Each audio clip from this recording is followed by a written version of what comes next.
le pont aérien. Il devait, pensait-on, briser le blocus alimentaire de Sarajevo, mettre la ville sous perfusion humanitaire. Des convois devaient parvenir jusqu'à toutes les villes assiégées. L'ONU était là pour escorter ces milliers de tonnes de nourriture. En réalité, si l'on ne meurt pas encore de faim à Sarajevo aujourd'hui, ailleurs, l'aide ne parvient qu'au compte-gouttes ou pas du tout, selon le bon vouloir des Serbes qui contrôlent les accès aux villes encerclées. Les casques bleus ne peuvent ni forcer le passage, ni bien sûr arrêter la guerre. Une mission de routine pour les casques bleus français. Une mission humanitaire. Comme chaque matin, ils se rendent à Dobrinja, à la périphérie de Sarajevo, l'un des derniers bastions de la résistance bosniaque. Un quartier encerclé depuis 8 mois par les extrémistes serbes. À force de négociations, les soldats sont parvenus à obtenir un cessez-le-feu quotidien de quelques heures, quelques instants de paix entre les combats. Le temps de décharger l'aide qui arrive au compte-gouttes. Leur mission officiellement s'arrête là, mais en réalité, ils en font beaucoup plus. Ici se trouve la barricade, et ça c'est justement une partie qui regarde sur Nedjarici. C'est des réparations électriques? Oui, on vous prie de commencer à parler avec ces gens-là. Pourtant, aider et nourrir, ça n'a jamais arrêté la guerre. C'est un bâtiment qui est très exposé au tir. Vous l'avez vu certainement. Il a fallu bien longtemps aux gens ici pour qu'ils se rendent compte que les casques bleus ne mettraient pas un terme à la guerre. Simplement parce que ce n'est pas leur mission. Tout ce qu'ils peuvent faire, c'est nous donner à manger pour que ce ne soit pas de faim que nous mourions.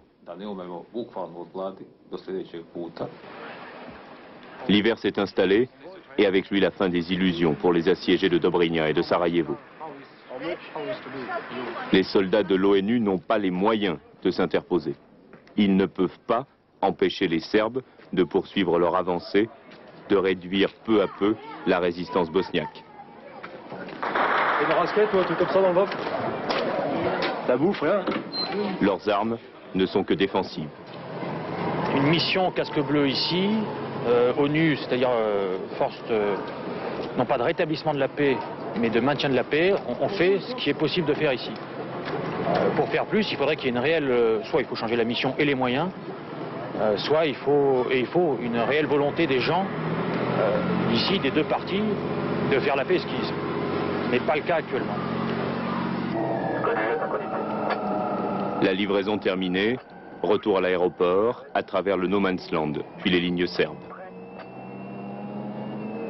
Ils savent que demain, ou le jour suivant, Dobrinja tombera peut-être, sans qu'ils n'y puissent rien.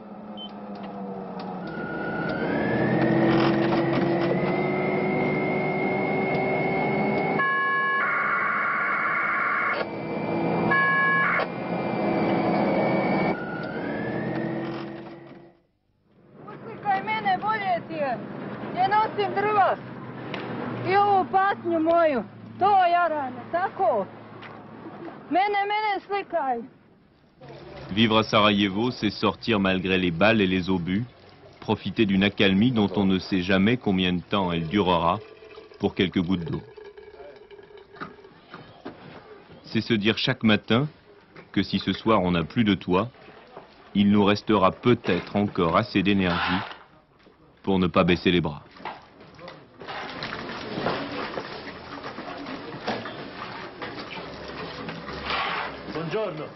C'est admiré, comme un héros, celui qui saura rafistoler un câble électrique et apporter la lumière.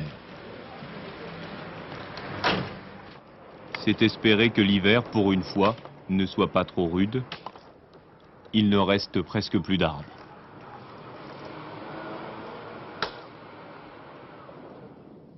Pour les combattants bosniaques, un seul objectif, parvenir à forcer le siège de la capitale.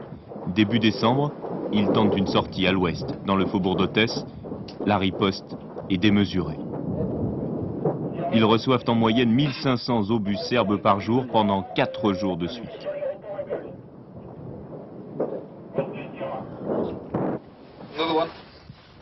Sur leur promontoire, les observateurs de l'ONU comptent les coups.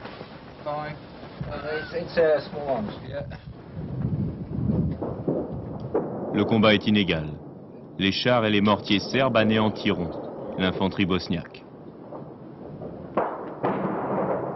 Ce soir-là, la télévision serbe exulte.